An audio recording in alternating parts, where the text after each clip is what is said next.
Whoa. I don't go to sleep now. I'm not sure how to sit in this thing. I'm going to do this. Okay.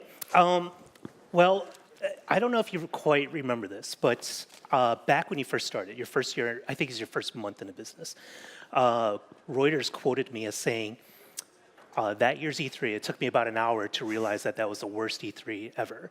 And then you were not very happy about it, of course. You know, you're new to the job. Your job is to represent E3. And then, but then you took that opportunity to remind me that it's much more than what the journalists see. You know, it's not just about seeing games and writing about them, but that you guys do a lot of good for the industry. So kind of tell us about, you know, what the ESA does for the industry, what you guys are up to, especially on the domestic side.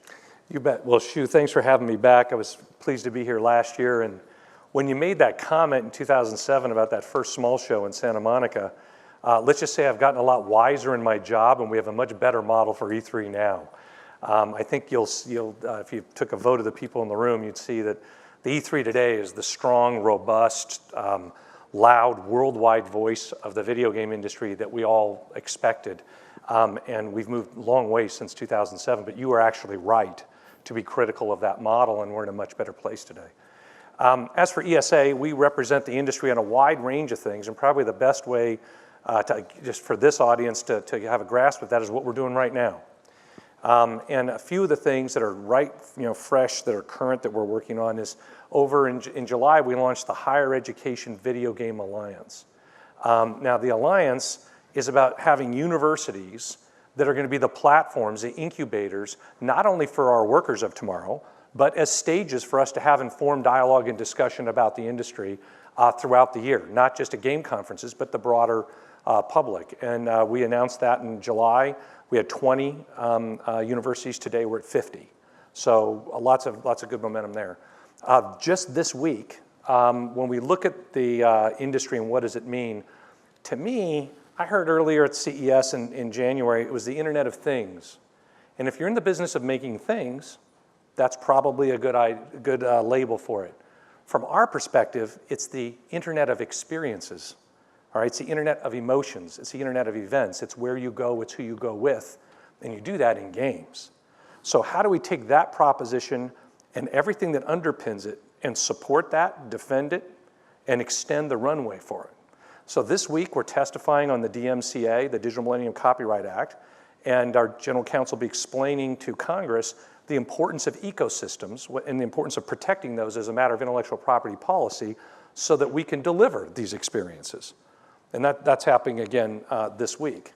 We also are going to file comments this week on net neutrality at the FCC. Now, I'm sure everybody in the room has been hearing about that. Perhaps you've signed on to one of the petitions that have been circulating in front of the commission, but we're the voice of not only the game industry, but the gamer, in making sure that the architecture that the government sets up for broadband policy is supportive of the growth of this industry and delivering great experiences to gamers all around the country and, in fact, around the world. So that's this week.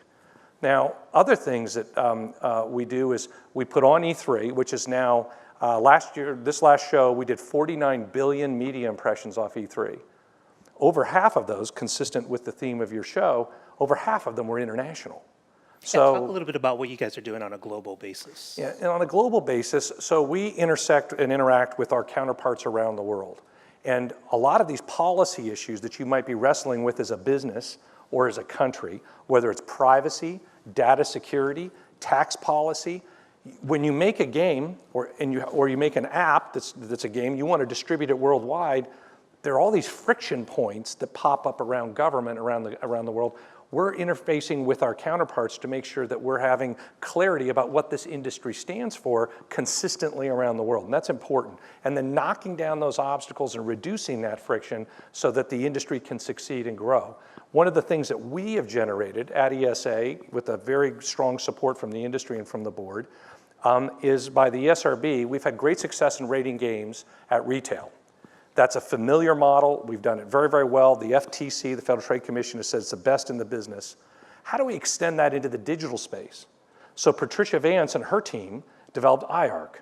All right? IARC is the International Age Rating Coalition, and this is a way for a developer of an app-based game to go in, fill out a very short bubbled quiz on their game, or fill out the information on their game, and it yields a rating not just in the United States, but around the world.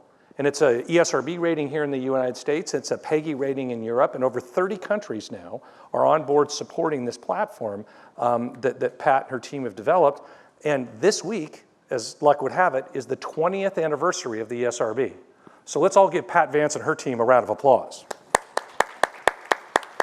Now, taking what you've done, what the ESRB has done domestically and kind of extending that to the world, sounds like a monumental headache to me, because you have different ideals, different standards, different cultures, different understandings, even when it comes out to just say sex or violence in video gaming, right? So how do you guys tackle that across so many different countries? And first, this is a credit to Pat and her team for developing this model. But we took a page out of the playbook of app hosts of app stores and saying it needs to be friction-free, it needs to be easy to use, and it needs to be widely available. And that needs to yield a useful output that isn't buggy, that actually delivers the value it's targeted at. And what she and her team have put together is basically an algorithm that interprets the answers to the questions and maps those against the points of concern in different markets. For example, in the United States, we have a very high concern around sexual activity in video games. Certainly, that's going to trigger more of concern in a higher rating or a more sophisticated rating. In Europe, they may not be as concerned, but may be more concerned about violence. So it would trigger a similar concern for a PEGI rating, but not perhaps as much about sexual content. These are kind of relative norms. And then in Korea, there's a very high degree of concern around gambling. So if there's gambling or gambling elements that are present in the game, obviously that triggers concern in a higher rating within that cultural norm. And again, all of this maps to what the countries, either through their rating board or through their government, would like to see happen, the ratings that they would need to see in their own environment. And it's all done based upon an algorithm and a lot of blood, sweat, and tears by Pat and her team.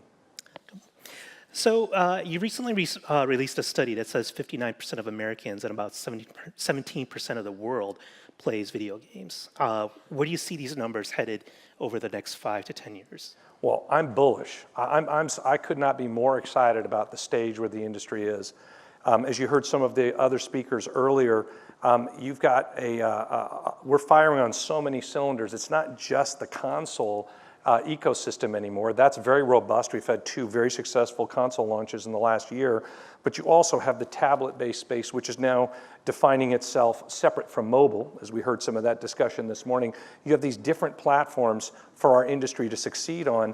And so when I look at it from my perspective, you have never seen a pipeline as rich for the traditional part of the industry, the console-based part of the industry, as what you see in the next 6 months. I mean, the pipeline, starting with Destiny, running through early 2015, is at least a dozen fantastic titles of all different kinds that are going to really, really motivate and excite the public.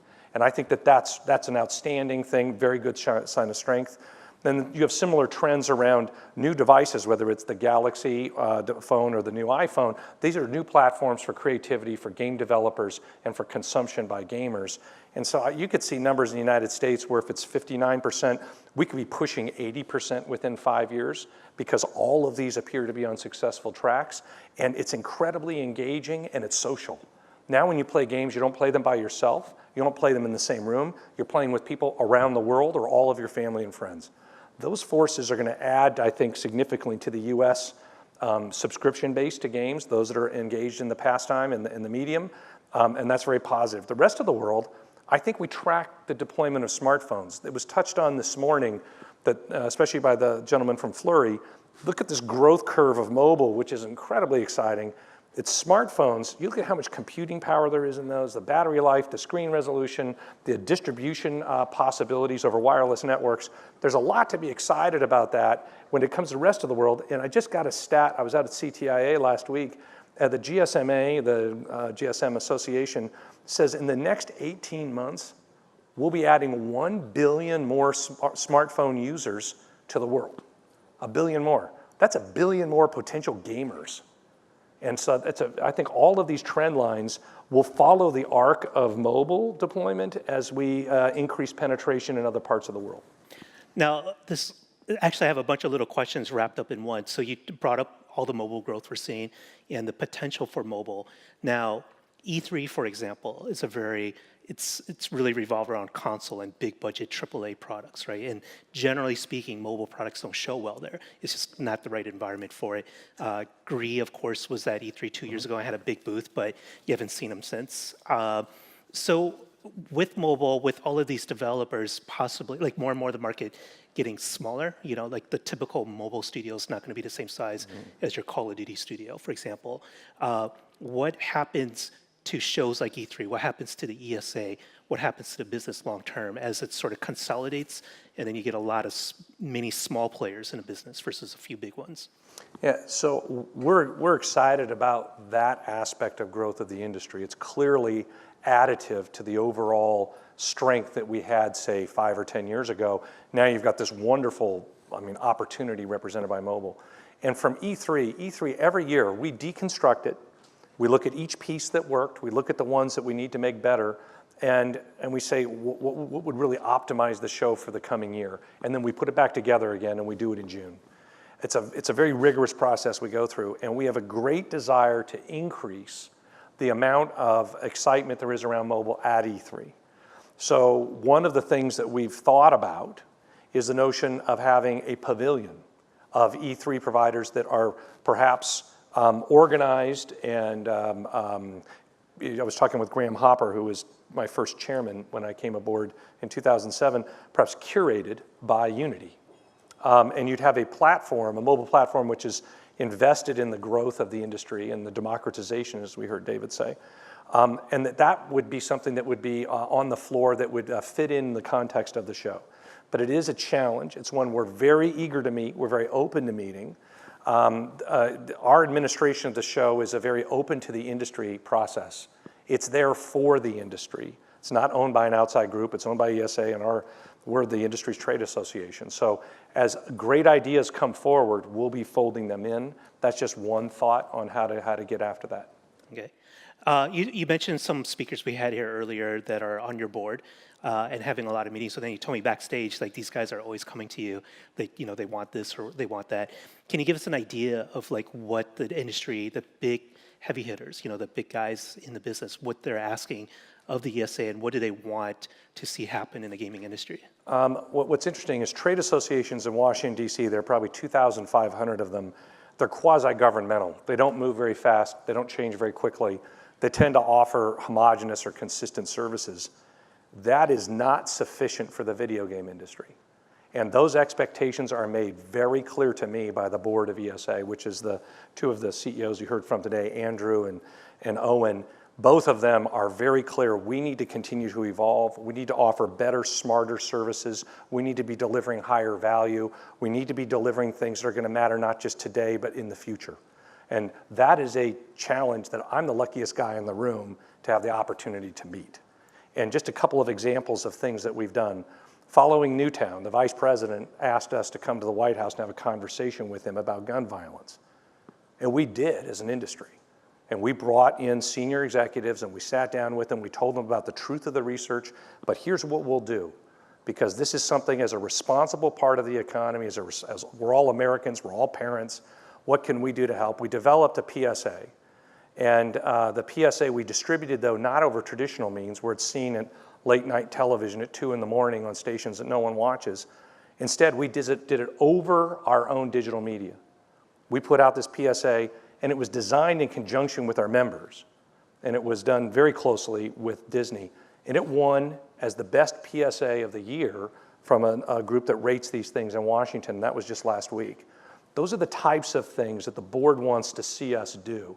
They want a world-leading trade show like E3 that does 49 billion media impressions, and they want half of them or more to come from abroad, which that's one of the key value points about E3 is half of the media impressions that send signals around the globe, not just in the US.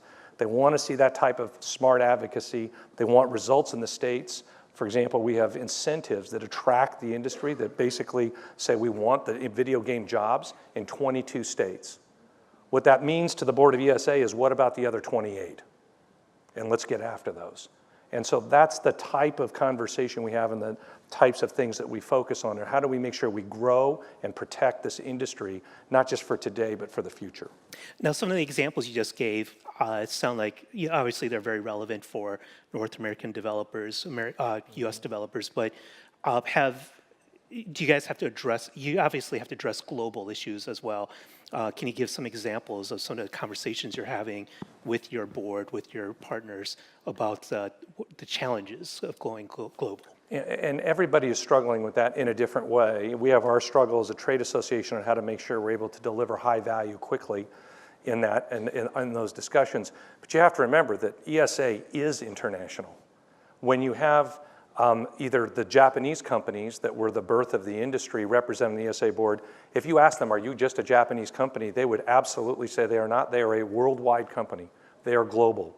If you look at Microsoft and Take-Two, two of the larger US based members, they would say, we're a global company. We are not just a US-based company. And they challenge us, even though our mandate is in the United States, to make sure we're being very mindful in guiding the rest of the world's understanding of where we should go on issues of importance and policy. So you look at that and then you add in some of the other members that we've added, like Nexon and Wargaming, and the perspectives they bring. We are in a position to drive key leadership messages around the globe, and that's what we do. And we work with our counterparts in Australia and Europe and Asia to make sure that we are presenting a consistent voice to government about what's right on privacy, on data security, on tax policy, and on incentives and things of that sort. Now, do you ever get into situations where different markets do not agree and don't see eye to eye on whether it's a policy change or something like that? Every day. And so how do you navigate that then? That's the art of our job, is you have to take, also just within ESA, you have some members that have consoles. You have others that have a physical product but no consoles, and you have others that have no physical product. And very different business models, and we need to represent all of them, and very importantly, the constituency they serve.